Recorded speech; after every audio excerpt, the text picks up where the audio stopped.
Alright guys, today we're going to do a video on what are the most things that you need to have on your Can-Am when you go out on a ride. So we'll go over what I actually bring up every time I ride and why. So here are the things that I have. Number one is going to be these wrenches. That all this kit, that's pretty much what I use. I always have the 10 because usually when you pull some of those pins on the plastics or anything, you will have a requirement of having a 10 key for those bolts. 13 is the same, is for the ones that are a little bit bigger, you will need the 13 one. And then 15, that's also some of those plastics will actually need the 15 to be in order to be removed. I always have one that you can change different size just in case. Then we go to the bigger ones, which is 18 as well. I bring that one because the tie rods require an 18 as well. Same for the tie rods, you will actually need a 22 and a 24. So you will need those for the tie rods and radius rods in order to, if something gets loose or you need to change it or anything like that, these are the ones that you will need. Wrenches, that I always get one with sockets. I always get the 19s and 18s. Usually I take two of the 18s as well. What is the size here, Craftsman? Here. 18, just one for each. Sometimes, especially for the rear part, you will need the 18s. Those are the most common ones. Same for the radius rods. 18 is going to be the most common. So those are the ones you're going to need. Then what do I need is I actually bring this kind of like small box that has multiple, multi-purpose. The reason is all the plastic will need to be removed with these ones, the ones that we have right here. Those are usually the size that, you will need in order to remove the plastic. So I always take those ones just because, I need them. And what I usually do is I take one of those adapter screwdrivers just in case my power tool actually runs out. Usually I put them on the power tool and then it's easier for that. So that's also something that I actually have with me. Pliers, just in case there's some plastic or pins that I need to remove. I always take that with me. Same, an extension. This is for my power tool or my wrench, if I need to bring them on. Then first aid kit. Always have a first aid kit. You never know what happens. You can, some of the passengers or yourself can get a little bit injured. Always have a first aid kit. You never know what happens. You can have an accident, turnover, or even if you're not on the Can-Am, but you're going to pee on the bushes or something. You never know. Always have a first aid kit with you. Same straps. I always bring at least 2 straps with me. So this one and then the one that I usually have on the Can-Am that takes some of my my stuff on it. So I always have 2 straps on it. Axe, that's more optional, but I always have an axe with me. I have one of those multi-tools, multi-purpose, that you can unscrew, and there's some other tools beneath. Always have one just in case.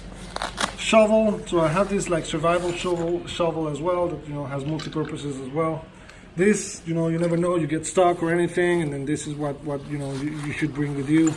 You never know, something can happen, but and as well you will probably regard to it. There's a little bit of mold, it's kind of wet.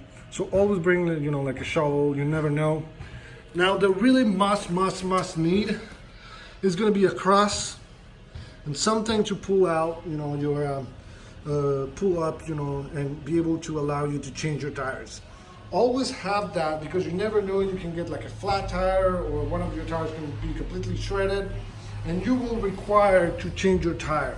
So with that, you will actually need a spare tire. I always recommend, and you don't know how many times this has happened to me, that I either have a flat tire or, as I mentioned in the past, I had one complete wheel that flew over a cliff. I lost the wheel and went over the cliff. I never saw that wheel back. It's lost in the limbo. I'm not seeing that wheel anymore.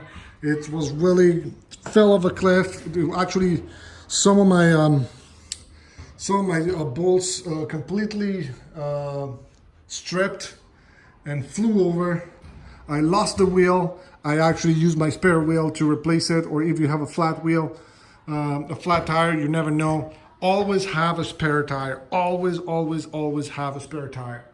Usually have the same thread, the same kind of tire, the same kind of rim. So make sure you have a spare tire. For me, you know, I have this spare tire that's right here. I have it on the back.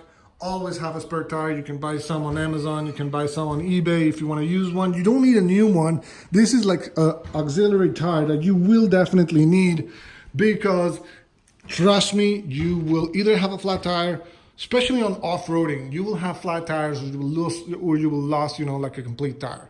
So what you need is, you know, it's a spare tire. That's a must-have that you need, a spare tire. The other thing that it's also a must-have that you absolutely need is a belt. Always, always, always have an extra belt. These things have a tendency to break when you're in the middle of nowhere. When you're in the middle of nowhere, guess what? Your belt's gonna break, and that's when you're gonna need one. And if you don't have one, basically your vehicle is useless. So you need absolutely to have a spare belt. Always, always, always have a spare belt. Doesn't matter if you have a Polaris, doesn't matter if you have a Can-Am, doesn't matter the vehicle you have, always have a spare tire and always have a spare belt. Those are the two most necessarily things that you will need. Spare belt, spare tire. That's a must-have. And then from there, other tools that I also bring with me is going to be a pocket knife. You never know. You sometimes, especially for small help protection. Well, not really protection, but most likely, if you need to cut some stuff or anything, always have a pocket knife. What I have is I have one of those pocket knives that actually you can make fire with it. It comes with a little stone, so you can make some fire. You never know. Try to get those ones. They're really cheap on Amazon. You should get them. Those are really practical. I always have a knife. You never know. And then the third thing that I will really recommend would be to have a gas canister. Always have some gas, spare gas, especially if you have long rides and you're going to be sending it, you're going to be accelerating all the time, you're going to be driving like a crazy dumb nut. Have some spare gas in your vehicle. Attach it, buy something, whatever. Bring some spare gas. You never know. You will be in the middle of nowhere. No gas. Guess what? You're not moving. Spare gas, that's a must-have as well. And then another thing that I will always recommend as well, bring a cooler with you. Bring a cooler with you with some water. You never know. Long rides can be hot, can be extremely hot. Careful with the hydration. That's really dangerous. So always a small cooler. You don't need like a huge one like this. Usually what I do, depending on the ride, I will put some waters, and I will put some beer for refreshment. I will put some sodas as well. So that's usually what I have, water. So that's it, guys. Those are the minimum things that I would recommend to have for every ride. Make sure you have all these different tools, but also, make sure you have that spare belt. Make sure you have that spare tire.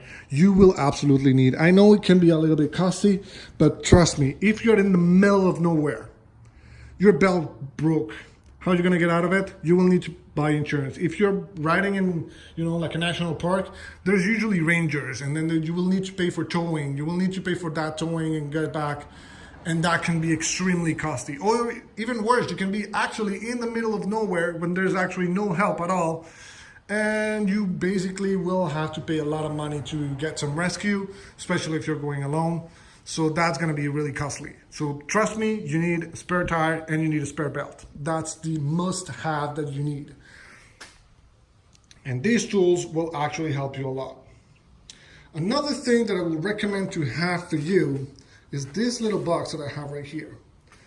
So for most of the people, you'll probably already know what this is. This is a power tender that I actually connect to my Can-Am. So the reason that I have this little thing is because when it's not moving, when it's in the garage, sometimes it can happen, it can be, a couple of weeks, or during winter, it can be sometimes, a month if you go on vacation or anything, or 2 months, and your battery is going to be completely dragged out and you will be unable to turn it on. You will need to recharge the battery and it's useless. For maintenance purpose, get a little, $20 battery tender, battery charger. It costs nothing. Plug it into your battery, have a connector there.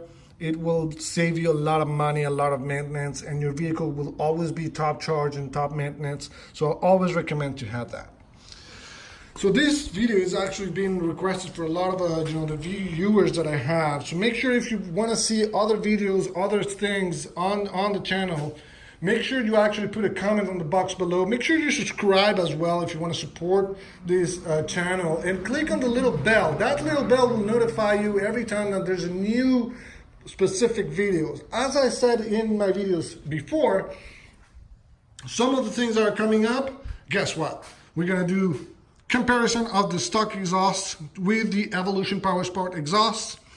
As I mentioned also in the past, we will actually change the bow wow valve for the turbo. That we also going to do that. We also going to as well retake the little ECU on the back and reprogram it. We will do that video as well too. So stay tuned. Make sure you subscribe. Put on the little bell if you want to see the transformation of the Can-Am, and you want to make sure that you don't miss those videos. It will help you to actually do it yourself and make sure you can save some money there, so you can buy some new parts instead of spending your money in into labor.